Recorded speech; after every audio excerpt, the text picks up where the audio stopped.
이bungo hoina volunteer tawbagi maramda kitang haibiyona ha ngarang na ngairia okay adoi se volunteer on chom thora ise kamaina kari wakhan dagi chom thopirakpan yung kay may chat ba ana ta sumbi mating pangge na tholakpa kai dawni khangdana dum tholaga sida hujik ahamba numin ne ba mayam di guidance hansi ni guidance maka yam nongai ko noi mayam chong thokpirakana ana tawbase samda adan laigre amtang haibi khoi gi relief camp sigi matang de kitang haibi koi relief camp si angukling gi mamangda koi wangai keng da leiba tongan ba club sing pullaga koi club kunni ni pullaga koi peace committee ai bang pong tong jabane tade tadu matung sida koi peace committee pong tong ta badagi honorable MLA ta koi government side tagi kari makra nangi du relief camp hang da ya roi dana instruction no kirap male ready honorable MLA na koi de ge so ge okay aduna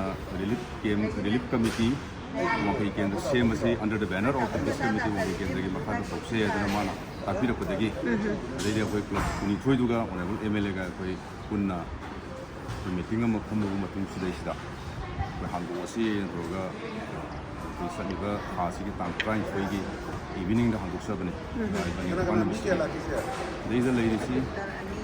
koi manipur gi tan tan mo makhum hai par yam kudung sa da koi kari haini Torung Moirangi, koi Torung area, Sura Sampu, adagi koi kanadagi Muregi,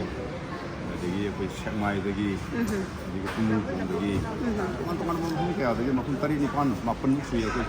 ladies election sih. Aduh, jadi dah suka mati. Bang pagi lah dah isi friend Ya, jadi dah sudah. Aku matam dah. New is just when Yamna community service sama Nitu Pulaga Tony Film Lavina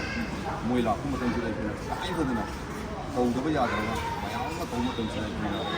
on the day of the most of one Siga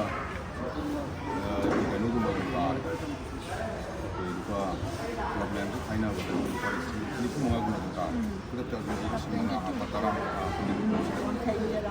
Wakai Kendra lady Kainaraga, Adu Makachida,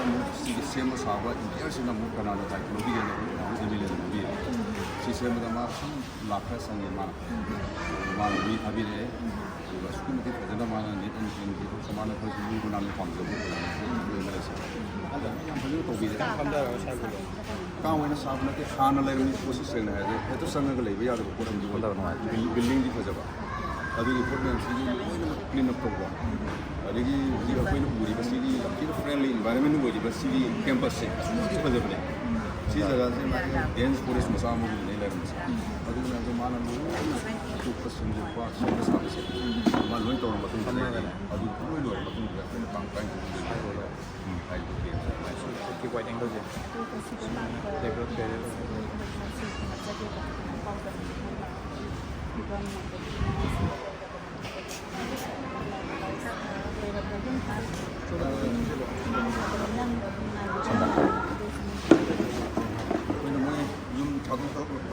Kanana yung may saaga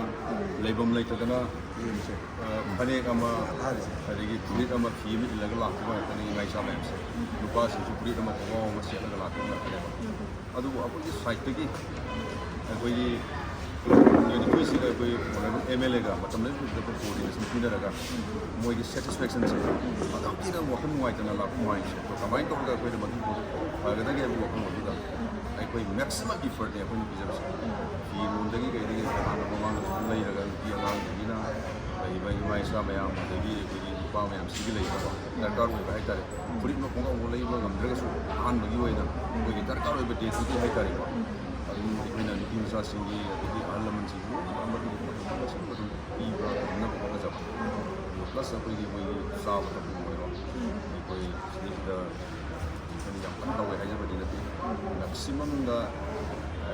minimum dah hitar. Ayam macam demo si injang lah saya, macam demo ni tu je. Breakfast से अनिरक हम जम्मू अयुक्ति लेकर train पीरगा अदुमाइन तौई अदगी unity खरा selectable group सेमगा ngasiगी ओइनदी अखोई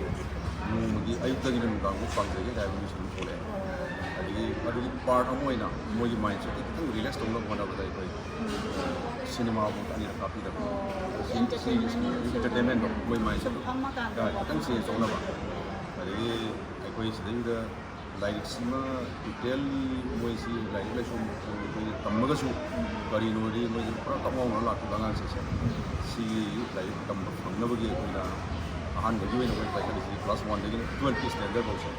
सी अखोइना government school सिंदा दगी अखोइ director दगी S की मखादा अखोइ JDO की मोई मी अखोइ थाबिरे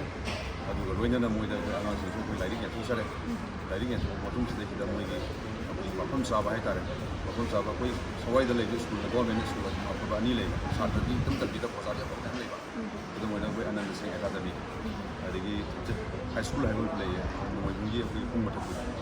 अदैदुदा पीननबगी अखोइना मदगी मसोइ सिनबा जाले in the mean time मुझे जिगिदा तम बांगां यावै जिगिदा तम बांगां की मागी जिगी बी फोर्स मिस्टर तमनीना मागी अदुगी नमु डायरेक्टर तुना मदुगी करी ऑर्डर ने सिंबो फोला मतुंदा आगां सिस्टम अदुगी अदुने अदे यामना सिदैगा लकी मोइ बाहायगद्रा अखोइगा थेंनाबदगी मा रि बोइ बाहाय तारगदी वन कैंसर टेस्ट लुम यावै कैंसर पेशेंट सी अखोइगी रिलीफ कमिटी साइटगी मैक्सिमम खड़ा दुंदी वेना मागी वरी ताबदा सोमिदि पीपुल्सना अखोइगी करिगी अखोइगी हिदाब की अदगी मागी ट्रीटमेंट की करी सब फजला है उसी की अखोइगी करिगी अखोइगी सगाई पार्टी अखोइगी और पीएचडी को मोई साइटगी गान से अखोइगी था अनी की टैबलेट यम तांग है कैंसर की और था अनी की सानना टैबलेट प्रामा मापे की दे सिदा नतना कानाव में कोई थंगा साना पड़ना कैंसर की डॉक्टर स्पेशलिस्ट मारे डॉक्टर वन बिन बिकम लिस्ट होना है बिकम नमागी ट्रीटमेंट फर्दर ट्रीटमेंट तौबा अमदु फ्री ऑफ कॉस्ट अदु ngasi mo soi koi site ki se yi ga badna dai si magi cancer की लेगी मैं लेवल तो और केस तो भी था मतलब और सी में भी फ्री तो मैं तो बात ना मैं ना मैं पे किसी से बात नहीं की बदल की हां अभी ngasi जो वो kan kalabundi का ये मैं होटल से मैं भी मैं ताल होटल से मैं kasi खानो kasi खानो अदो हाउबदी हम हाउब हाई तारे मा को अदो माना ngasi ji kerci ka to dra mana asu yang pakai मैं mana kan ma lang sama bi je ba kan thoi bani na yang hawe mai hotel je mami yang sapane mayam taam dra yang mai tam kara ja phongge सबम ने कमला बुंग ना सबम ने जा कमला बुंग फमे बको अदुना माना ngasi सिमा मतेंग पांगी अदुना नते मयाम लाइ हुजी मतेंग पांगे ना अखोई सा मथेन अमता तौजगे अदुगी सारा अमता पांगजे मयाम लाइ बैतै की हम चरित्र बुंग अरे अखोई को हुजी मतंग मतंग मतुंगे ना हुजी हौदंगाई स्टेज की मयाम नंगी जल मगसु सिदा लेदोरी पोसी कमाय तौगेगा यूम सारगा यूम दो होंगे या तो लेदोरी लेक्सिले अदुगी मी सिंगु ओइबनिना देगा अखोइना मयाम पांगे हारे को अखोइना तो पांगी रखिनु मतम चाना तरगा लेको kan हाइजर के हाय स्टार्ट तो को सिंगा हादु सरकार की साइट की रोकसिदी मोई की सु यादन तौबो मोई की मैक्सिमम इनकम ले आएगा अखोइ सिदा तो मतमददी लोकल पीपल ना रे क्लब याम दिना पांगी को पोसी येनो मतमददी सिदा खेनरे मोई द सेंग दे आई का सेंग दे निपान पान किरा ब्रा ताराउ किरा ब्रा अदि हवाई मुन तक तक खरगा दि कोई तंग साबन माइ दम थाव हाय तारे नीरज गाय अदु बदु अखोइ दिन हाय जरे जनब साबन नीरज ब्रा के गर सिंगु की के मोई कहीं खरा फिर को याव की अदुगी मैम तोगा मयाम नी मतेंग पांग पतले अदगी अदमाइन तोगा कोई पांगी रको मयाम पांगी रको सिंगी पजा मसला पांग हवाई मंग तो पांग फर्स्ट क्लास हवाई पांगी कोई याम होय दिस हवाई पैकेट तिंग तो पांगी रे पजा मसला कोई केजी कुछा की पैकेट अदमाइन पांगी खाओ मत बिरा दसु टेबल मम्मी साब का सु जो अदुम लगा ꯑꯗꯨ ꯍꯥꯏꯔꯗꯤ ꯌꯥꯝ ꯅꯨꯡꯉꯥꯏ ꯑꯗꯨꯒ ꯁꯤꯒꯤ ꯂꯣꯀꯦꯁꯟꯁꯤꯒꯤ ꯃꯔꯝ ꯅꯨꯡꯉꯥꯏꯖꯕ ꯑꯃꯅ ꯂꯣꯀꯦꯁꯟꯒꯤ ꯈꯨꯗꯣꯜꯁꯦ ꯁꯤꯗꯩꯁꯤꯗ ꯃꯌꯥꯝꯁꯤꯅ ꯑꯗꯨꯝ ꯁꯤꯗ ꯂꯩꯔꯤꯕ ꯃꯌꯥꯝꯁꯤ ꯑꯥꯔꯠ ꯀꯜꯆꯔꯒꯤ ꯀꯝꯄ꯭ꯂꯦꯛꯁꯇ ꯀꯔꯤꯒꯨꯝꯕ ꯇꯧꯖꯒꯦ ꯑꯗꯒꯤ ꯑꯣꯜ ꯏꯟꯗꯤꯌꯥ ꯔꯤꯖꯟꯁꯨ ꯉꯁꯤ ꯂꯥꯛꯑꯝꯃꯤ ꯀꯩꯅꯣꯝꯇ ꯇꯧꯖꯒꯦ ꯑꯗꯨ ꯑꯩꯈꯣꯏꯅ ꯃꯥꯅꯦ ꯃꯥꯅꯦ ꯃꯗꯨꯒꯤ ꯈꯨꯗꯣꯡꯆꯥꯕꯗꯣ ꯑꯩꯈꯣꯏꯅ ꯍꯧꯖꯤꯛ ꯈꯨꯗꯛꯇ ꯍꯦꯛ ꯂꯧꯁꯤꯟꯅꯤꯡꯗꯦꯕ ꯍꯌꯦꯡ ꯁꯤꯗ ꯊꯥ 3 ꯂꯩꯔꯦ ꯈꯜꯂꯁꯦ ꯑꯥꯐꯇꯔ 2 monthsꯇ ꯅꯠꯇ꯭ꯔꯦ ꯈꯜꯂꯁꯦꯕ ꯁꯔꯀꯥꯔꯅ ꯄꯤꯔꯤꯕ ꯈꯨꯗꯣꯡ ꯑꯣꯏꯕ ꯑꯗꯩ ꯀ꯭ꯂꯕ ꯃꯌꯥꯝꯁꯨ ꯂꯤꯃꯤꯇꯦꯠ ꯁꯣꯔꯁꯅꯤ ꯂꯣꯏ ꯄꯨꯊꯣꯛꯄ ꯉꯝꯃꯣꯏꯗꯅ ꯑꯗꯨꯒꯤ ꯄꯣꯠꯇꯨ ꯀꯣꯑꯣꯔꯗꯤꯅꯦꯁꯟ ꯇꯧꯔꯒ ꯇꯧꯁꯤꯔꯥ ꯑꯗꯨꯃꯥꯏꯅ ꯇꯧꯋꯤ ꯌꯥꯝ ꯄ꯭ꯂꯥꯟ ꯑꯣꯏꯕ ꯃꯥꯜꯂꯦ 22 clubs ꯃꯥꯅꯦ ꯃꯥꯅꯦ ꯌꯨꯅꯤꯇꯤꯅꯦꯕ ꯄꯨꯝꯅꯃꯛꯁꯦ ꯃꯥꯅꯦ ꯃꯥꯅꯦ ꯔꯤꯂꯤꯐ ꯀꯦꯝ ꯈꯤꯇꯪ ꯌꯥꯅꯤ ꯑꯗꯨꯝ ꯆꯪꯕꯤꯌꯣ ꯏꯅꯥꯎ ꯅꯣꯏ ꯁꯤꯁꯇꯔꯒ ꯑꯝꯇ ꯆꯪꯉꯒ ꯌꯦꯡꯉꯨꯅꯣ ꯃꯌꯥꯝꯗꯣ ꯑꯝꯇ ꯌꯦꯡꯖꯒꯦ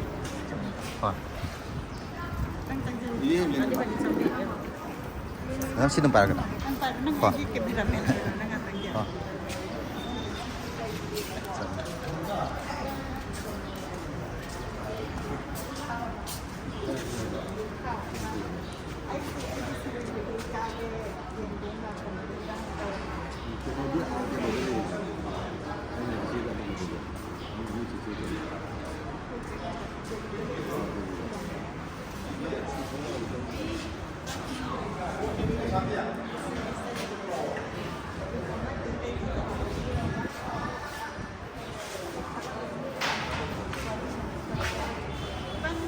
Oh, 5 minutes.